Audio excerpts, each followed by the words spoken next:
Hello বন্ধুরা, আশা করি তোমরা সবাই ভালো আছো। আজ আমি তোমাদের সামনে নিয়ে এসেছি বাঙালি রন্ধনশিল্পের আর একটা নতুন রেসিপি। এই রেসিপিটির নাম হলো শীষ পালকের চচ্চড়ি।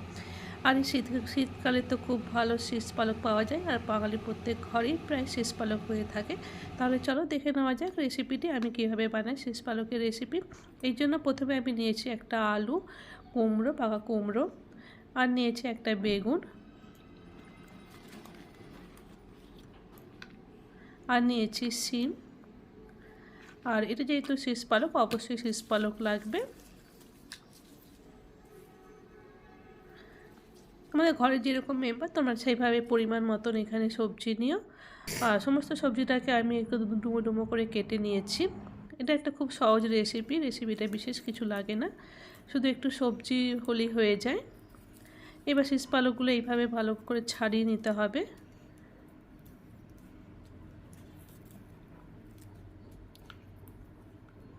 আর রেসিপিটি ভালো লাগলে অবশ্যই একটা কমেন্ট করো আর বেশি বেশি করে শেয়ার করো।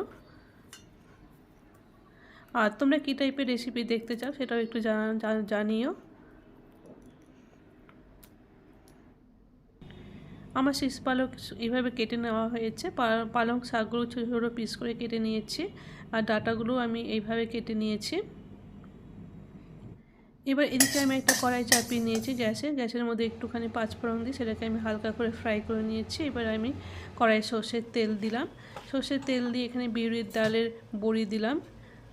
এই রান্নাটা অবশ্যই সর্ষের তেলে করতে হবে। এবার বিউলির ডালের বড়িগুলো আমি হালকা করে ভেজে তুলে রেখে দিয়েছি। এরপর এর মধ্যে আমি ডুমো করে কেটে রাখা বেগুনগুলো হালকা করে ভেজে তুলে রেখে দিচ্ছি।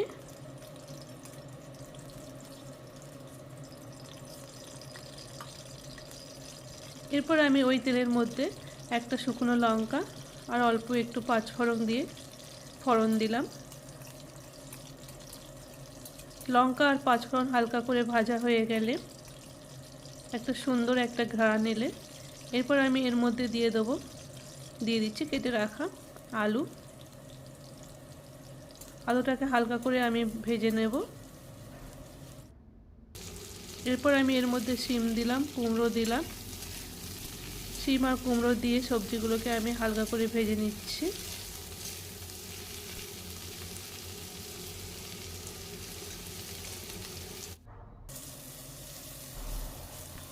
সবজিগুলো যখন আমার ভাজা হয়ে যাবে এরপর আমি এর মধ্যে দিয়ে দিচ্ছি কেটে রাখা শীষ পালকগুলো।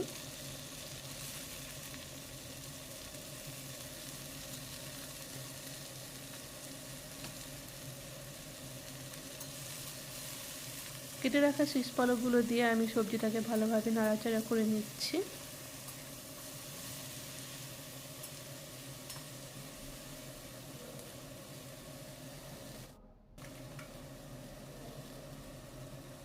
এরপর আমি এর মধ্যে দিচ্ছি স্বাদ মতন লবণ, আর দিচ্ছি অল্প হলুদ গুঁড়ো, আর দিচ্ছি এখানে অল্প আমি লঙ্কা গুঁড়ো। লঙ্কা গুঁড়োটা তোমরা চাইলে স্কিপও করতে পারো।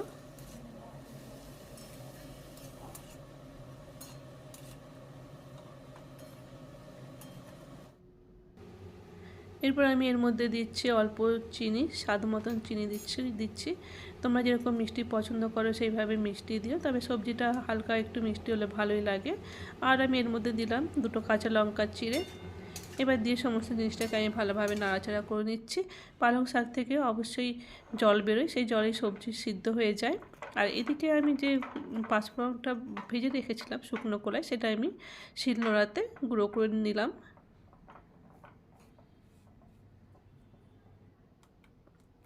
আর এদিকে যে বিউলির ডালের বড়িগুলো আমি ভেজে রেখেছিলাম সেগুলো শিলনোড়াতে একটু ছোটো ছোটো গুঁড়ো করে নিচ্ছি।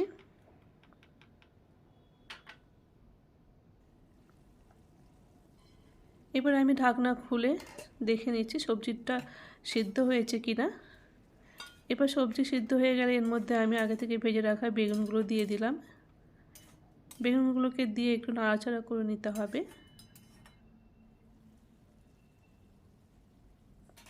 আর অবশ্যই রান্নাটা ঢাকা দিয়ে করতে হবে, তবে তাড়াতাড়ি সবজিটা সিদ্ধ হয়ে যাবে। এরপর আমি এর মধ্যে দিচ্ছি ভেজে রাখা 5 ফোড়ন, যেটা আমি গুঁড়ো করে রাখলাম, ভাজা মশলা দিয়ে আমি এবার হালকা করে নাড়াচাড়া করে নিচ্ছি। রান্নাটা একটু শুকনো শুকনো হবে, খুব বেশি গ্রেভি হবে না। এরপর আমি এর মধ্যে আগে থেকে ভেজে রাখা বড়িগুলো দিলাম। বড়িগুলো দিয়ে আমি এবার নাড়াচাড়া করে নামিয়ে দিলেই হয়ে যাবে আমার শীষ পালকের সবজি। তাহলে চলো, ওকে বাই, টেক কেয়ার।